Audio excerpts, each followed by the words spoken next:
Namaskar. Hello and welcome to P Guru's channel. I'm your host Sri Iyer. Apologies for a slight delay in start. We had to take care of a few technical things before we could go live. We're all set now, and let's welcome our guest of the evening, Utsav Chakrabarti. Utsav, Namaskar and welcome to P Guru's channel. How are you?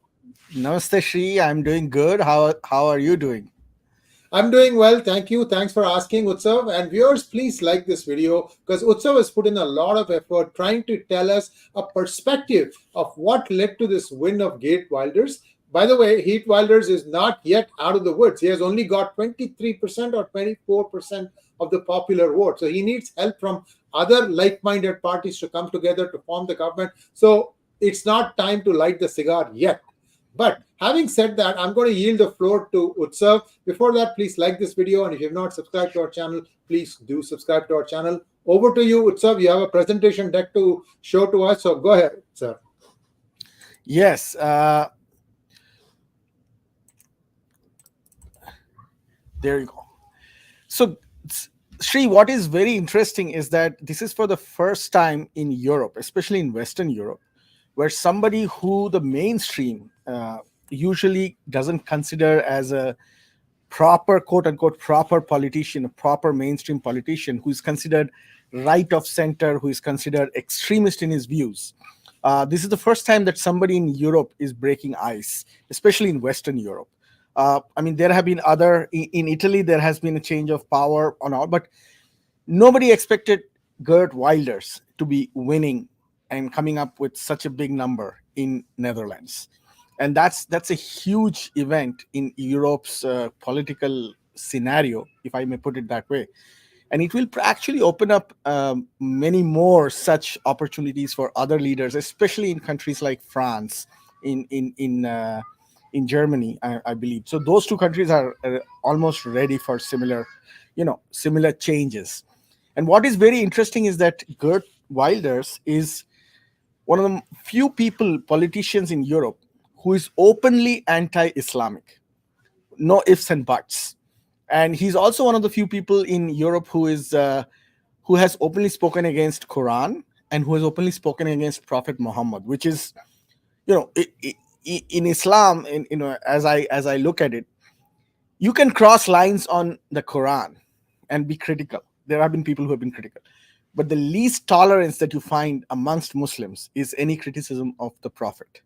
And that is, I think, that's something that Geert Wilders has done in the past, continues to do so. In fact, he's the only European politician who actually stood up for Nupur Sharma when Nupur Sharma was wrongly targeted for just quoting something from the Hadiths. And I think that's something that carries a lot of weight, to have such a politician find so much support in Europe, and probably, in my opinion, be the leader of Netherlands in the next few weeks, I must say. So this is huge, and we need to look at it. Utsav, today there are riots and protests, not riots, but protests in Kashmir because a Muslim girl has fallen in love with a Hindu boy who studies in NIT Kashmir, in Correct. NIT Srinagar. What nonsense is this? I mean, which age are we in? These are all bloody Hindus to start with, man. 200, 300 years ago, you were forcibly converted. Wake up. Have some sense of your culture and history. I'm talking to all these misguided Muslim youth of Kashmir. Don't fall for all this rhetoric. You were Hindus too. So there are two things I would say about that, Sri.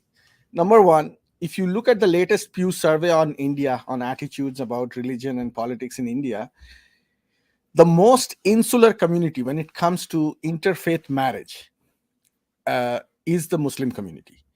It's, Hindus always get a bad name and a bad rep for opposing love jihad, for opposing, it's all over the place. You open Washington Post and it looks like India is a place where, Hindus are up in arms for whatever. But the reality is, the Pew Research survey shows that the biggest opposition to any interfaith marriage, especially of women, comes from the Muslim community. And it's a Pew survey, so I'm assuming that people who claim Pew to be neutral would take it seriously. And this is the same thing with the Indians, leftists and the Indian secularists. They will go to Kingdom Come complaining about how love jihad is something that Hindus are up in arms against and criticizing all the time, but they will not say a single word when Hindus are targeted and Hindus are killed actually for doing the same, for interfaith marriage. So there is hypocrisy here. There is a serious how should I put it? There's a serious lack of transparency in terms of honesty here. But we have to deal with what we have at hand and just go forward. I do not believe that holding a moral high ground on this issue has any value. We deal with the real world that is out there and be open about it and be honest about it. So, but coming back to Geert Wilders, I mean, he has been out there in this space, and he has actually a very interesting background, and I wanted to show this slide to you because when people read in newspapers, especially in Western newspapers, that he's extreme right wing or he's right wing, you would assume certain things about this guy. But there are things that we need to know about this guy, and then actually we begin to start questioning how right wing he actually. He is a guy who is openly in support of LGBTQ community. Not something that usually people perceive the right wing to be associated with. He's somebody who is very much in support of Israel, has lived in Israel for a couple of years in a kibbutz actually. He's not a pure white guy. His mother is half Indonesian. So So he's one quarter Indonesian then. He is one quarter Indonesian. So there you go. So he's one quarter Asian, as they would say in America. So he's not the stereotypical extremist right wing guy that people assume that branding to be. And he's also very interesting in terms of how he looks at immigration. He's not against legal immigration, by the way. He's only against illegal immigration, and that too from Islamic countries, because, and this is something I want to go into detail about Geert Wilders and many people of his genre of politics. So you see, what is happening in Europe is that there's a whole generation of young European politicians, especially in France, Belgium, Holland, and all these places, who associate the demographic collapse of the European communities and the literal takeover of many places in Western Europe by Muslims who are very aggressively Islamist, non-integrating, on your face, Quran thumping Islamists, taking over parts of Europe, to historical events that unfolded many hundred years ago. So, while rest of the world looks at history of interaction between Islam and Christianity through the Crusades, most people in India, most people in America usually believe that, Islam and Christianity's early interactions were happening in the form of Crusades and in the form of conquest of Spain. But what most people in Europe, especially people from the background where, these guys come from, Geert Wilders and European politicians like Marine Le Pen comes from, they have a lot of memory of the Battle of Tours with Charles Martel, which is when the Islamic Umayyad conquest of Spain wanted to expand into France. And at the Battle of Tours, Charles Martel, along with a bunch of European kings who joined hands and kind of fought them off and defeated them. And that's the time the Europeans saved themselves from Islam from the south, coming up from Spain. And then similarly, if you go towards Central Europe, if you go towards Germany and Austria, they have the memory of the Battle of Vienna, when another 700 years later, 800 years later, the Ottoman Muslims, the Ottoman Turks, were trying to conquer Vienna. And there was a very famous Battle of Vienna, Siege of Vienna, followed by the battle in which the Polish army, and the Polish and the Lithuanians, newly converts to Catholicism, actually came down south and defeated the conquering Muslim army. So these historical events have a lot of memory in the minds of these people in Europe. Not very different from how people in northern India look at the Battle of Panipat, except that in these battles, the European sides won and they were able to defeat the Islamic conquest. So people like Geert Wilders, people like Marine Le Pen, they hark back to this time in history and how their own ancestors were successful in defeating the expansion of Islamism in Europe, and that's what their inspiration and their main political outlook comes from. So that's something we need to look at. And now next I wanted to talk about Geert Wilder and his personal journey. So his journey basically involved standing up for free speech in Netherlands. Something that is not very commonly practiced in America anymore. We have that conversation going on in America a lot nowadays. I have my daughter showing up here now, so she's gonna give you Say a. hi to her. You wanna join in? No. Okay, then go from here. Go from here. I want to set this. So so what Why happened? isn't she sleeping? It's 11:30 at night. I know. She just had a 4.5 hour sleep, and she's here to say hello. So okay, go with mommy. He's wide awake. Yeah, I know she's gonna stay up probably all night now that she had her 4.5 hour sleep. But coming back to our topic, so Geert Wilders had a very, very honest outlook towards free speech, and that earned him, a lot of bad reputation at a time when people, especially politicians in Europe or for that matter anywhere in the world, would not be standing up from the type of free speech that Geert Wilders did. I mean, he backed the movie Fitna, which was actually banned in most countries. He went and showed that movie in the US Congress. And then he had a Al Qaeda issue, death threats to him. He's at the top of their list of people that Al Qaeda wants to kill. Many of his associates, including Vincent van Gogh's great grandson, Theo van Gogh, was murdered. And then another Dutch politician was murdered because of the support that they were giving to the movie Fitna. So there's a lot of history in which Geert Wilders has seen how he can be targeted. Many of his compatriots who have been critical of Islam have been killed. Salman Rushdie just recently came out from a vicious attack that almost killed him. So let's see what happens. Like this is a very fascinating change in Europe's politics. Every time somebody tries to fight back, they go into this victim shell and then start, crying and chest beating and thumping and things like that. Look at the current ceasefire between Israel and Hamas.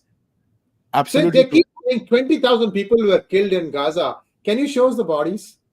I'm being a neutral observer here. I really, really am. Now that there is a ceasefire, UN can go in and take count and give us a number. UN itself is not playing, an umpire now. Really, I mean, between you and me, Utsav, do you know how many civilians actually died in Gaza thus far?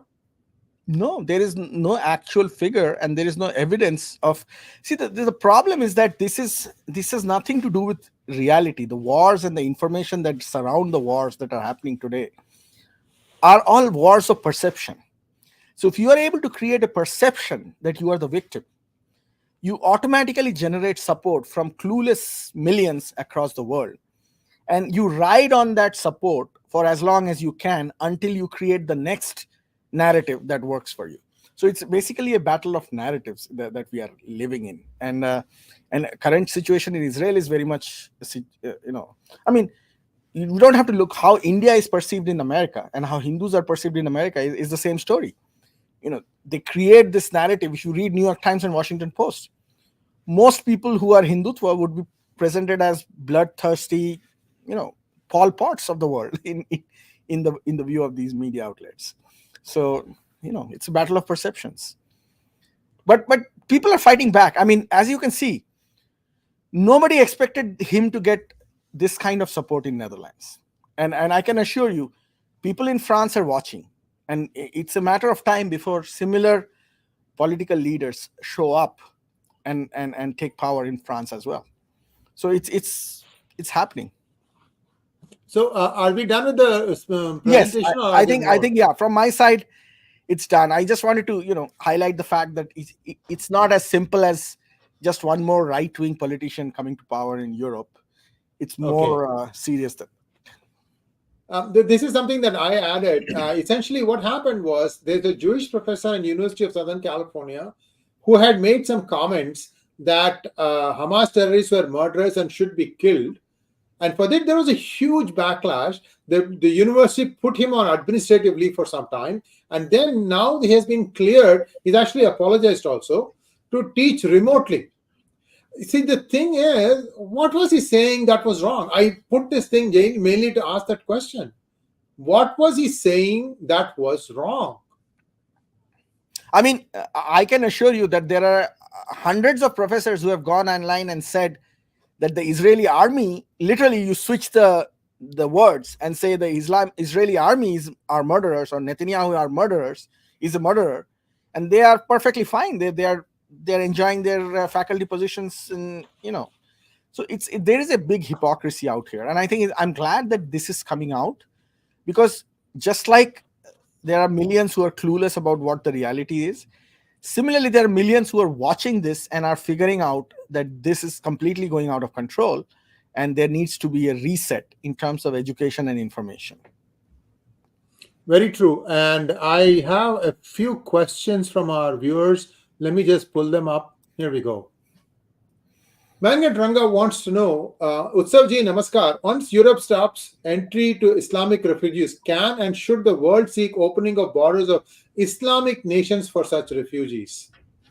Absolutely. I mean, you can see in today's crisis, nobody wants the Palestinian refugees. They are like, okay, fine, we will make all the noises against Israel and against Netanyahu and all, but nobody wants the refugees. Similarly, I mean, what the Europeans have ended up with is that they have a bunch of extremists in their own countries now who are more extremists than the Middle Eastern communities or the North African communities that they are coming from. I mean, it needs to be noted that one of the highest per capita recruitment to ISIS was not from Middle Eastern countries or from the Indian subcontinent. It was from the European countries, where the Muslim population was happy to see themselves, die and kill and enslave people for the sake of a caliphate.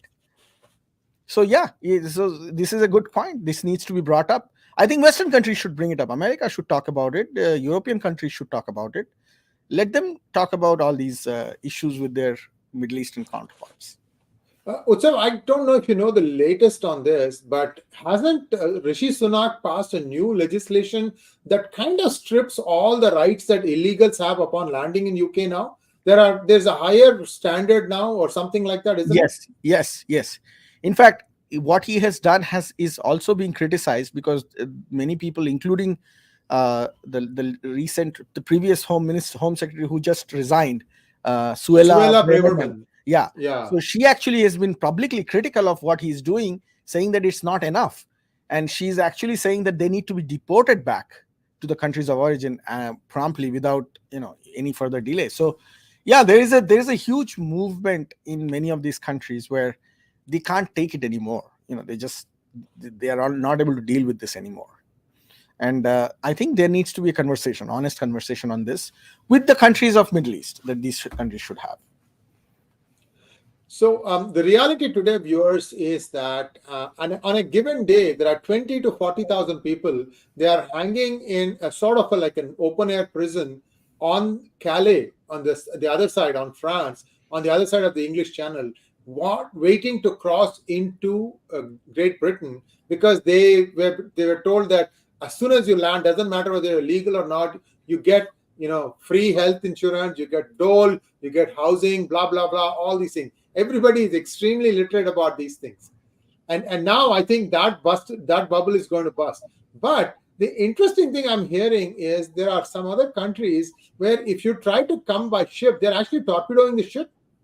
Yes, I mean, the Italians and the Greeks are very upset at what is happening.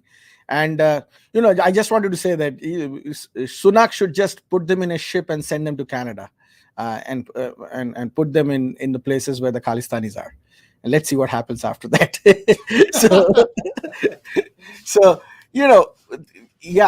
European countries are eventually going to have to deal with this, because their economies are collapsing.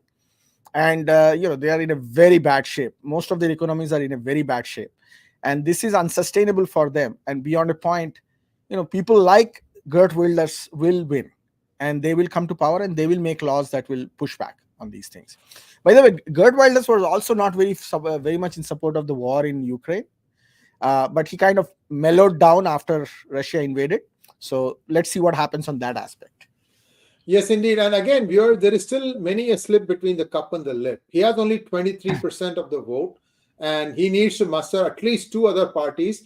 The outgoing administration is also a right wing, but they are not exactly in sync with Geert Wilders. So they are saying, we'll give you outside support. Remember Congress? Remember outside support? Remember how it usually ends? So the same thing happens in Holland also, I'm afraid. I don't want to be the harbinger of something that's not very good. At the same time, there is hope. Hope floats eternal. And we'll have to wait and see how that plays out. Utsav, thank you so much for staying up late to be part of this hangout. You've thrown some excellent information, brought up some new insights. And I think as a community, the moderate voice of Islam must find its voice. If you don't do that, you know what? You are going to get painted with the same brush. Okay. At that point, you cannot say, no. I was very moderate. I was very respectful of all other religions. Nobody has patience at that point of time. The water has gone above their head.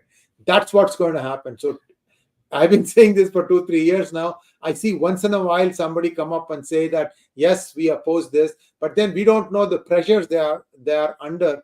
And we can only say that, we are with you as long as you come out and speak the truth. Thanks once again, sir. Namaskar. So, Sri, I just wanted to add one quick thing. So yes. You use the word moderate. I just wanted to say the reformed or reformist Muslim voice. See, because the term, I once had a very fantastic debate with a person who asked me to define moderate Islam, and I could not. So because there is no line that you can place somebody on the right side or the left side of to say, okay, this is moderate Islam. But reformed Muslims is the phrase I use much more confidently, because in doing so you actually start respecting the law of the land and the rules and the legislations and the constitutions of the countries you are living in. And that's why that's the only change I wanted to make. Reformed Islam. And if I remember correctly, last point, UK allows even its non-citizens to vote. Correct. What is this? You guys are the paragons of democracy, that your politics is above everything else. What happened? I mean, the problem is even San Jose wants to now allow illegals to vote. There you go. See, because it's a chase. It's a chase of the vote that they believe will be theirs. And I can see a day when Democrats would make it legal for non-American citizens to vote, because there is a perception that in doing so they are going to be the beneficiaries. So that's what comes with it. Yes, indeed. And in fact, Trump has said that he will make this his number one priority, to round up all the illegals and show them the door. And one of the things, by the way, you may like him or hate him, but he had really brought immigration under control, illegal immigration under control. Seriously. Yes. And making it proper and legal. See, if you really feel that your economy needs immigrants and the economy actually grows, I mean there is a lot of data that shows that immigrants actually help the economy. Yes. Make it legal. That's the biggest point here. Make it legal, because then you have a system where things work. Make it legal, make it more open, give a lot. Why aren't they allotting more visas to people from India? Or make it better and people will come. But this whole illegal thing is very hard to justify and support. Yes, indeed. Thank you once again, Utsav. And viewers, please like, share, and subscribe to our channel. Don't forget to click on the bell button for notifications. Namaskar. Namaste.